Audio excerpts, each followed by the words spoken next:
un métier facile. Vous voyez les belles voitures, les palaces et puis New York, et moi je vois les dossiers, les immigrés et Yaoundé.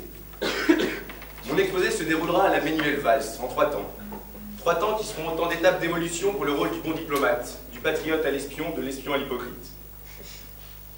Le bon diplomate est avant tout compétent, il sert les intérêts de son pays par honneur, c'est un vrai patriote. Le bon diplomate doit être valeureux pour tout quitter, sa famille, sa patrie. D'ailleurs, il y a comme un paradoxe quand tes proches sont loin. Mais c'est pas le sujet. Cela va se dire. Cela ira encore mieux en le disant. Alors, posons les choses sur la table et jouons... Non. Posons les cartes sur la table et jouons aux choses. Non. Jouons cartes sur table pour parler des choses. Voilà. Le diplomate n'a pas un rôle facile. C'est celui qui ménage la chèvre et le chou, le chômeur et le CDD. Le diplomate est un homme de la décision. Il pèse le pour et le contre. Il combat le dilemme. Alors, le dilemme, c'est quoi? Est-ce qu'accepter la Turquie en Europe? Est-ce que c'est occidentaliser le kebab? Là, on est sur le dilemme. Bon, admettons que vous soyez hétérosexuel. Quand vous dormez avec un gay et la femme de votre vie, à qui tournez-vous le dos? Là, c'est un dilemme. Le diplomate aide à résoudre ce dilemme. Remarquez qu'il n'a pas répondu. C'est l'homme de réseau, l'homme qui connaît du monde. Parce qu'il était, je ne sais pas moi, avec lui à l'armée par exemple, s'ils sont servis dans le même corps d'armée, eh bien, ils se connaissent. Et la relation va plus vite. La résolution aussi, donc. Ferdinand de Lesseps, belote. Nommé en Égypte en 1832, il travaille à instaurer des institutions modernes dans le pays. Et il s'occupe de l'éducation des enfants de Mehmet Ali. Le vice-roi. Et en particulier de Mohamed Saïd. Alors Mohamed Saïd, c'est un peu notre Jean-François à nous. C'est un prénom double hyper répandu, quoi. Mohamed Saïd, qui se retrouve au pouvoir en 1854, et qui attribue donc à l'homme qui l'a éduqué, finalement, je cite l'histoire, hein, avec ça, à mon ami Ferdinand de Lesseps, le pouvoir exclusif de constituer et de diriger une compagnie universelle pour le percement de l'isthme de Suez et l'exploitation d'un canal entre les deux mers. Avec Ferdinand. Samuel de Champlain rebelote. En mission diplomatique pour Henri IV, plus connu sous le nom d'Henri IV, ou peut-être pas, de Champlain finit par fonder la ville de Québec, outrepassant le rôle qui lui était attribué. Le bon diplomate a fermé le panache de son pays, où qu'il aille. Mais bon, pour cela, il faut que le pays ait quelque chose à lui offrir en échange. De Lesseps n'est pas arrivé les mains vides en Égypte. Là, la puissance et le commerce sont une aide précieuse pour le diplomate. À l'heure où je vous parle, grâce à sa puissance économique, Berlin est en train de devenir un acteur diplomatique de premier plan. Profitant de sa compétitivité économique, Angela Merkel s'impose sur le terrain diplomatique en parlant, bien entendu, plus de commerce que de droits de l'homme. Et se tient aussi distante des opérations de l'OTAN et l'ONU que la belle architecture se tient distante du Havre, par exemple. Mais est-ce que c'est ça le bon diplomate? Celui qui oublie les valeurs qu'il doit défendre et qui, au nom de la non-ingérence, s'en tient à être bon vendeur. Le diplomate, c'est celui qui conduit les négociations au nom de personnes, groupes ou nations, afin de régler un problème sans violence. C'est une sorte d'avocat pacifiste, de médiateur psychologue. Il ne doit pas avoir besoin de richesse pour être bon. Il faut faire quelque chose de plus. Il paraît que les diplomates monétaires sont très bons, même sans thune. Alors, en fait, le diplomate, c'est celui qui met en œuvre la politique étrangère. Donc, en fait, c'est qu'un exécutant. C'est un fonctionnaire à l'esprit aussi quadrillé qu'un tableau Excel. Ça fait de lui qu'un pion. Et sa performance diplomatique ne dépend pas de ce qu'on a à offrir. En fait, si c'est qu'un pion, il est remplaçable par un autre pion. Donc, il faut donc que le diplomate soit irremplaçable, car il a une valeur ajoutée. Donc ça, c'était ma partie 1. C'était le mauvais diplomate. Une partie. Le bon diplomate doit dépasser son statut de fonctionnaire exécutant, il doit être plus qu'un bon pion. C'est l'homme de l'ombre qui anticipe, il doit être stratège. Alors, certains croient que pour peser tout son poids, il faut être gros. Le judo nous a prouvé le contraire. Le bon diplomate n'a pas besoin d'être gros, justement, il doit être ceinture noire. C'est le fin stratège, celui qui anticipe, qui fait de ses faiblesses des forces. C'est l'homme rugueux par nature, mais affable par résolution. Il doit être plein de tact, car cet homme officiellement chargé d'une mission diplomatique pour protéger les intérêts de son pays et contribuer à son rayonnement international, sans autres armes que celles de la négociation et de la force de conviction.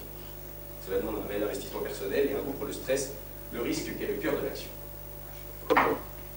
Mais voilà, justement, est-ce que le diplomate prend part à l'action? Je ne dirais pas par là, non, pas le pion diplomatique, mais le bon diplomatique. Diplomate. Diplomate. Là où se dit, celui qui se conduit comme un chef ne prend pas part à l'action. Si le diplomate est un homme de conviction, BHL a tout bon. Mais s'il doit surtout être l'homme de la discrétion, la BHL se plante à foison. La roche tarpéienne, le Capitole, des deux, le diplomate ne se moque, car le diplomate, c'est l'homme de l'ombre. Donc il fait ce qu'il veut. Le scandale du monde est ce qui fait l'offense, mais ce n'est pas pécher que pécher en silence. L'important n'est pas comment je sais, mais ce que je sais. Le diplomate est en fait un agent secret. Et quel meilleur représentant pour les intérêts de l'Angleterre que Bond? Et que dire de ces rapports d'ambassadeurs américains qui avaient révélé qu'il fallait se méfier des Indiens? Non pas à cause de leur accent étrange, hein, parce qu'ils sont formés tels des espions en fait. Ils doivent savoir relever les empreintes sur les verres, installer un micro et ne trahir aucune émotion. Un diplomate espion était monnaie courante durant la guerre froide, on ne compte plus le nombre de micros planqués dans chacune ou l'autre des ambassades. Talleyrand nous dit que la parole a été donnée à l'homme pour déguiser sa pensée. Un diplomate, ça ne se fâche pas, ça prend des notes. Le véritable diplomate, c'est se montrer ouvert en restant impénétrable. Il sait se réserver avec les formes de l'abandon, et pendant les 24 heures de sa visite, il ne doit pas cesser un seul instant de se montrer diplomate. Diplomate, cela lui permettra d'avoir un certain pouvoir. Mais ce n'est pas tout d'avoir du pouvoir. Il faut aussi avoir une autorité. Si on prend l'exemple de Rome, j'ai entendu Cicéron tout à l'heure, je crois que c'est Cicéron d'ailleurs qui dit ça, le peuple a le pouvoir à Rome, et c'est seul le Sénat qui a l'autorité. Donc le bon diplomate, c'est l'homme du passé en fait. Aujourd'hui, le diplomate n'est plus bon, tout simplement car il n'a pas plus de puissance que d'influence. Il n'est plus aussi proche du pouvoir qu'il le fut, et le monde est moins instable qu'il ne l'était. Pour le diplomate, c'était mieux avant, quand le monde était jeune. Les belles idées appartiennent au passé, il n'est plus question d'honneur. Aujourd'hui, la Convention de Vienne de 1961, c'est le traité finalement qui régit les relations diplomatiques entre les pays, donc inviolabilité des ambassades, etc. Tout ça a été remis en cause en 1979. Argo nous l'a rappelé récemment avec la crise en Iran. Donc même soldat de l'ombre, influent, respecté, le diplomate ne peut être bon s'il n'est plus un homme puissant, un homme d'influence.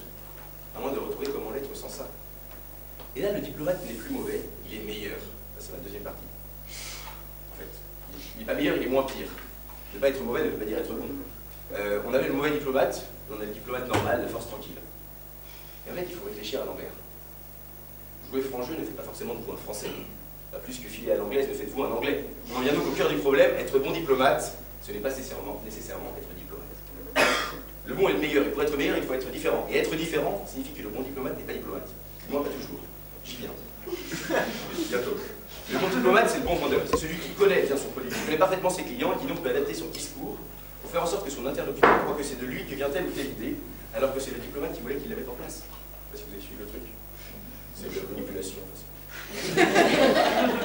Le vrai bon diplomate n'est ni le plus vertueux ni le plus fin commerçant. Le vrai bon diplomate, c'est le manipulateur. En fait, le diplomate, c'est l'homme mielleux, le courtisan, le tartuffe. Molière nous le dit d'ailleurs, l'hypocrisie est un vice à la mode et tous les vices à la mode passent pour des vertus. Cette veste est superbe, Corentin.